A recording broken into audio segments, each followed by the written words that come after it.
Hey, what's up guys, it's Scares here. Now our first story of today comes from the YouTuber known as EDP445. Okay, so EDP445 is a huge YouTuber. He has over 2 million subscribers. I'm sure many of you have actually watched his videos before. A lot of people looked up to him, they thought he was a really funny dude. But it turns out that he got exposed for probably one of the worst things I have ever seen from any YouTuber ever. So for those of you who don't know, over the past year, EDP has been exposed multiple times for allegedly inappropriately messaging minors, okay? There was more than 5 instances where people were saying that EDP was trying to get with an underage person, okay? Now, obviously, this is a very serious, and EDP himself even made videos responding to the act, and he made a ton of support on these videos. Now, was that my voice in the voice clips?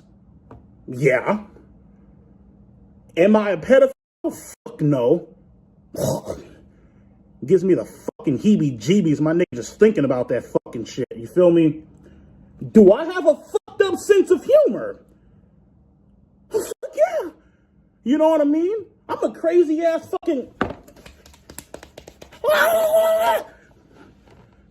So there's been many accusations made against EDP this year, and recently a YouTube group known as Poachers has been completely blowing up, okay? Now these guys go after alleged predators, and what they try to do is they set up a decoy, and they have someone who looks very young to actually message this person and act like they're a 13-year-old girl or however old this girl is, and they try to get this person to text them and send them inappropriate pictures, pretty much trying to catch predators, okay? It's kind of like Chris Hansen's To Catch a Predator, and one of the hosts of the Predator Poachers, known as Chet Goldstein, has been doing this for a long time now. He goes after different predators, and they've even gotten a lot of predators charged with very serious offenses. So this group got a ton of messages from people telling them to look into EDP, okay? They were telling him, look into this guy. We're not sure if he's done anything wrong, but there are so many accusations against him. You guys need to look into him and see what the heck is going on here. And what they did is they set up a decoy, a 13-year-old girl, and EDP responded to this girl almost immediately after she messaged him on Instagram, okay? So they started talking on Instagram, and eventually this led to a text.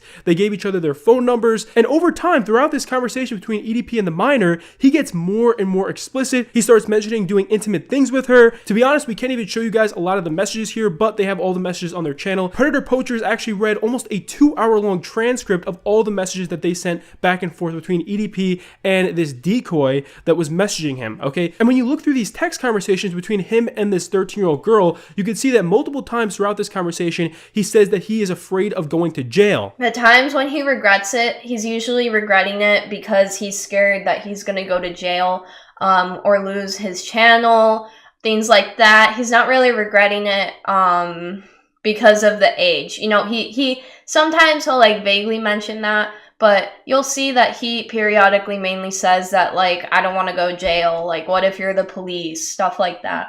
So while EDP sent many of these messages of him trying to get intimate with this girl, he had also sent even more outlandish messages to this girl where he says some pretty crazy things. And Predator Poacher shows here that he was apparently texting her saying that he wants to climb through the window into her house to make out with her, and he also says that he wants to lock her up in his dungeon. So towards the end of their text conversation, this 13-year-old girl decoy actually texted him telling him to come over to her place, and they were actually meant to meet up somewhere right outside an apartment complex, okay? And EDP actually does show up to this apartment complex here, and Predator Poachers even posted a 50-minute long video of their whole interaction after EDP tried to meet up with this girl. And you could tell he's extremely nervous here because he knows how serious this situation is. Now, EDP claimed here that he was just trying to get a cupcake, but he very quickly admits to a lot of the messages and conversations that he had with this 13-year-old girl, and he actually admits to a lot of things in this video. So again, what made you start this conversation with this said 13-year-old? You said what you're doing right here, correct? Yes or no? Right. Okay, go ahead. Well, she messaged me, right? And I'm not going to lie to you, man. You know what I mean? Sometimes, you know, person feels lonely and stuff, and they want the interaction. Okay. You know what I mean? Are these guys cops? I don't think these guys. No, they're not. No, they're not. The thing that happened, and I saw the video. I actually saw the video. The guy with the beard, the redhead, and the other guy, it's like they come in and it's like, yo, we got some questions for you, and we know you were meeting a 13-year-old, and if you don't talk to us, we're gonna put all this whole thing to the authorities. That's how they do. And when you watch the video of the interview, the guys are catching predators, so it's good. Like they're catching predators. That's a good thing about the video. But when I sensed a bit of clout was the question and how he's asking the question. There's a lot of pettiness in the questions. There's a lot of there's a lot of jokes that they're making, like sarcastic jokes that they're making about this thing just to make him look and feel bad. Listen, you're not the cops. He's not gonna feel bad. He's gonna make you feel bad. Yes, you're gonna put this on your channel, but that's all there is to it. Or you talk to us, or we're gonna give all this information to the authorities, and that's how he gets to have a whole conversation with them. But the conversation is really off. It's really off. They're going in circle. At some point, he's just like, "All right, I'm done with this," and he starts to leave, and he's like, "No," and they run after him with more questions that are super weird. Like this guy. Yeah. Okay. So this is why I'm not a big fan of vigilantism. Okay. Mm-hmm. So this whole thing that they've done is not admissible in court. They can't use this to put somebody behind bars. And so on one hand, you can somehow feel glad, and you might feel a sense of relief because you're like, this person got caught. But all that really happened is they lost their platform. If this person's likely to offend and now they're just no longer be online, we won't know because of the fact that they won't be on the radar. You feel what I'm saying? Yeah. And now he's just going to do it again, but off the radar. Right. And so I think that's where I have an issue with it, because this is not something that you should cancel people for. Hold on. What did you say? You said it's not something that we should cancel people for? What we should be doing is putting them behind bars. This is a criminal that's what act, you're saying. right? Like, you don't cancel someone because they sell drugs or whatever. If they're selling fentanyl or whatever it is, get them behind bars. You know what I'm saying? Go through the proper channels, because now any opportunity potentially, I know the cops are saying they're going to look into this now, but any opportunity for a criminal investigation may be severely hampered by these people interfering and doing this for, if you're trying to try him, right, which should be everyone's goal, in my opinion. If there's what you heard in the news is interfering with that, you can't try him. And that was also a problem with To Catch a Predator. A lot of the people who were on To Catch a Predator ended up going to jail because of the way the investigations were ran and the setups. They weren't admissible in court. And so when I see these shows, I might be like, well, we got one, because everybody wants to protect kids. And I think that's a valiant cause. Yeah. But just because you want to do something doesn't mean you're doing something that's smart. You understand what I'm saying? I think it's good that this person's been exposed and that people know that he's a danger and fantastic. But you also have to consider, not everyone watches YouTube, right? He comes back in a different name in a different city with all the money that he may have accumulated. There may be other opportunities for him. They can't do anything with this information. Personally, I didn't know who EDP445 was. Right. And so if he ends up in another neighborhood, that's it. That's just one of the worries that I have when I see this kind of vigilantism. So that's just my thoughts initially when I'm watching this. Okay, so this isn't what happened, because she never said she was lonely right here, correct? Yes or no? Correct. Okay, and you did double text here, yes or no? Correct. And it said on her profile 13, yes? Correct. Okay, so you initiated conversation with a 13-year-old knowing she was 13, yes or no? Correct. Okay, so is that a... Why is he talking to this dude like he's law enforcement? It was so weird. Yeah, there's a lot of weird in this video. There's a lot of it. It's like, if he wanted to, the man could have just walked away at any point, and the dude couldn't have done anything. But the way they are keeping him there is really by saying, if you don't talk to us on our cam, on our video, and have this conversation, we bring all this to the cops. They're scared. Be glad that he was an idiot and he made these moves, but at the same time, it's like, anyone who has half a brain would not even stay in this kind of scenario. Is that a good look for you? No, it's not. Okay, so you've been exposed for this before. Correct. What I don't understand, why are you attracted to 13-year-olds? Why are you attracted to underage? Because you clearly said... What a stupid question. This is a very serious problem. And when people come at it why are you into this stuff? Listen, there are people like this all over the world. And vast majority of them don't choose this attraction that they have. Doesn't mean we should accept it. Doesn't mean we should abide it. They should get help. And if they offend, they should be put behind bars. Everyone agrees on these notions. But when you come here and you're asking why are you I'm telling you, that's what I'm saying. There's a lot of weird shit that they were asking, and a lot of the way they were formulating the question was I don't know I don't know what the purpose at this point is. In one of the screenshots that you've always wanted to be with someone younger. Like you like fantasize about being with someone younger, Right. and you're scared of being a sting operation or cops. Right. Like, what goes through your head? What makes this okay for you? Because this is disgusting. It's real, man. What goes on is loneliness, dude. I'll be completely honest with you, man. But you have millions of followers. Right. Like, how are you lonely? You have like millions of followers. There, right there. You know what I mean? So You have millions. Like this is so cringy. This is so Yeah. cringy and unproductive in a weird way. Yep. I bet you there's chicks in your DMs trying to hit you up. Absolutely. And you're here for a 13-year-old. And eventually these guys start talking about all the different minors and underage girls that EDP was allegedly messaging over the last few months. So again, what's a ballpark number of how many minors you talked to? Like, obviously it's been 5. So after 5, what would you say the number is? 6. 6? 6 minors. 6. Name them. Now shortly afterwards, EDP even admits here that he should be in jail. The only thing deterring you, based on these messages, it wasn't the fact she was young, it was jail time that was deterring you, yes or no?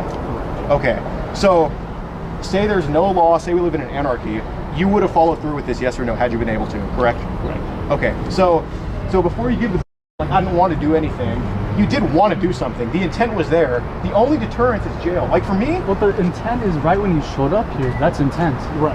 right, You showed up, like, it doesn't get any... right, like if the cops saw these messages and saw you here, would they have arrested you, yes or no?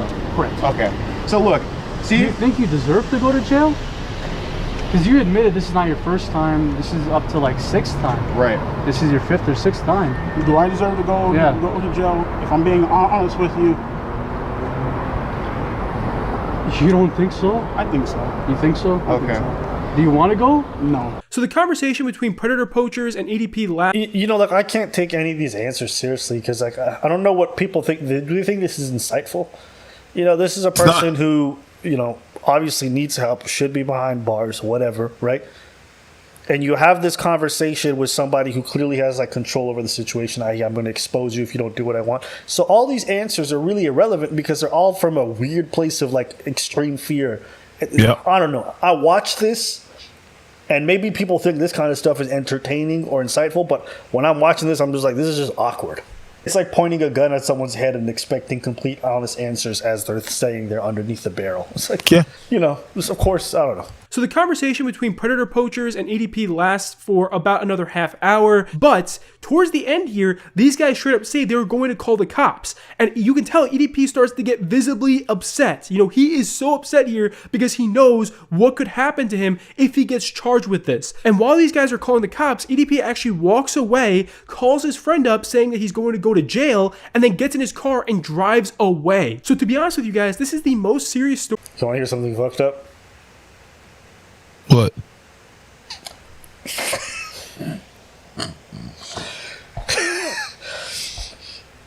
If this man goes to jail, it might save his life. Because, yo, once he gets on that jail workout program, nigga, like, he might just lose all that weight that's probably going to kill him anyways.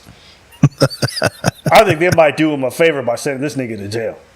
Because judging by how those legs was buckling, judging by how those legs was buckling as this man was walking, high blood pressure and diabetes are probably going to kill this man ever before jail could. No. If he goes to jail, he's gonna get shanked. Molesters and shit like that, they don't have a good rep. I mean, I think that's how things used to be, or they used to be far more prevalent. Nowadays, it depends on where you get sent. It's not the same as it used to be. Back in the day, it depends. All this to say. Yeah, whatever. I was just having this epiphany when I was thinking about it. Involving a YouTuber on this channel. I mean, with 5 years of making videos on this stuff, I've never seen something so insane. This guy was straight up caught on camera. And after this video was released, you had a ton of YouTubers and streamers that were just so upset. You know what's interesting is people are like, this is the worst thing I've ever seen on YouTube, et cetera, et cetera. I'm like, but think about all the people who never got caught. Yeah. That's a fucked up thing, man. Guess what? The people that got EDPs, rich enough to get away. That's the real thing. Yeah. All A the lot of rich people people out there that got were away. much better at covering their tracks when it comes to a lot of Yep. this stuff. You know, put the man behind bars, handle it. It's one of those things where it's like, yeah, this is not a hard one. This person clearly was using their platform to do some really weird stuff, and get them behind bars because this is someone who's clearly going to offend, and get them help. Get them help. Because, you know, if you want to protect kids, you need to make sure that when this person comes out of jail, that they've been handled well enough so that when they come back out, because listen, whether you like it or not, people can't go to jail for life. That's not the way it works for these kind of crimes. Maybe you want it that way, and so change the laws and make it so. But if you understand that this person's going to get out eventually, you need to make sure that they get the help that they need so they never engage in this stuff. You know, this is such a weird topic because it involves the safety of children. I feel like when people have these conversations, I think they don't know much about the definitions of words, how common this is, how prevalent this is. And also when you talk about this stuff, it's really just emotions. A lot of it is. And also how ineffective we've been at protecting children from these things. And it's not stuff like this thing here that's going to protect people. This does very little to protect people, you know, because all it does is it helps people who are already thinking like this to better cover their tracks. Yep. Right? Because we've seen the incidence of kids being, you know, fondled, all this stuff is rising. It's not going down. Abductions are not going down. They're rising. So we have to come to terms as society and understand, like, we're not tackling this issue intelligently. When I see stuff like this, it's just more evidence of ineffectiveness when it comes to these issues. When it comes to these issues, maybe we've done all this wrong all the time. All this time we've been wrong all this time. You know. Yeah, and I don't want anyone to hear this and be like, "Oh, these guys are trying to make it okay." No one's making it okay. Listen, it is absolutely traumatic and terrible for kids to be involved with anybody at this age, and so I would never think it should be legalized or accepted or anything like that. Keep it off the streets, absolutely necessary. What I'm trying to say is we need to be more effective with how we combat this issue because I'm telling you, it's happening more now than ever. And now that these people get a bit of money, you know what they do? They just leave. They go to a different country and they do their dirt over there. Oh, yeah. Go to some South Asian countries. Go to some European countries. Hell, preachers worked at hotels. That we had to sign DNAs. And you know what? If you have enough money, you can get NDAs. I'm sorry. NDAs. So I just want people to understand this issue is far more prevalent than people think. And the way that we've been combating it has been fairly ineffective. Watching this is the kind of misguided effort that I think people engage in that does more harm than good long term. That's just my opinion. Maybe I'll disagree. And if you do, I'm not mad at you. Maybe you're right. But when I see this, I'm like, this man's not going to go to jail based off of this. Unless there's like other conversations that these guys didn't infringe on and weren't involved in. I just don't see this man going to jail for this because they kind of tainted the whole investigation. That's just how I think about it. What do you Especially by putting it online and putting it on the web and having where are you gonna find a jury of people that then, you know, it's gonna be very hard. It's gonna be very hard. Yeah. Well, maybe I'm wrong. Maybe they've successfully gotten people in jail and I'm just unaware. But from what I've seen, maybe. And if they have, great. If they have, great, but the whole way that this whole thing was conducted was very weird. A lot of questions, like, it's like, okay, you guys, it didn't seem like you were prepared or you want it. Yeah, it was weird. The longer version of the video is just a cringe fest. Not because EDP445 gets caught. It's really because the questions are like, they don't make sense. Yo, it should have been. It really should have been. You did this. You did that. You admit to this. Yeah? All right. The rest, Casper the Friendly Ghost. It's unnecessary. It goes right through me. The thing that happened but we have to acknowledge one thing, though. Okay, the reason why this is happening is because people feel like the justice system is not doing a good job, and, you know, the sentences are bad and stuff like that, and that leads to that. That's the reason why you see a lot of vigilante. You know what? Listen, maybe I'm unaware, and maybe this stuff is more effective than I'm aware. I would imagine just random people getting involved generally doesn't bode well for most investigations. But I also understand what you said. You made a great point in regards to them feeling the justice system isn't doing enough. It's really hard to convict anything, and when you have a good lawyer, sometimes just keep that. So people that have family members and people close to them that's been hurt, or just plain out people being hurt and they don't want people to be hurt, they feel powerless, and that's why we have vigilantes like that. So I do understand where it's from. You know, I understand, like, there's some problems in the system. So I'm not gonna bash the people necessarily that are all the people that are doing that. There's a problem in the system. There is. We cannot go over that and be like, it is often the more money you got, the better, in the better position you are to have lawyers to be able to swerve all of that and stuff, you know? So I don't disagree with that. I agree that there is a problem. I just don't think this is necessarily the optimal solution. But hey, I'm not even mad at them because you know what you said makes a lot of sense. So yeah, it's just one of those things where it's just like you just want better solutions to this, and it just feels like the people who should be handling this aren't doing a good enough job. But hey, if these guys are doing a great thing and they're getting these people behind bars, then great. I just the thing that I have is that when he's talking about all these tactics and all he does to catch them, it's just really like you're setting up a how to catch a predator. And predators, I'm pretty sure a lot of predators watch these things and these to know what to do and what not to do. The police don't broadcast everything that they do, you know? Yeah, I agree. All right, well, listen, man. Listen, I don't know. This is a very difficult topic. I don't even think we were going to cover this, but I was like, whatever, I'll just plug it in. And yeah, whatever. These were my thoughts. So I didn't even think we were about to cover that either. So yeah. Well, listen, let us know what you guys think in the comments below, and that's pretty much it for us. A não ser a vontade de te encontrar, motivo já nem sei, nem que seja só para estar ao seu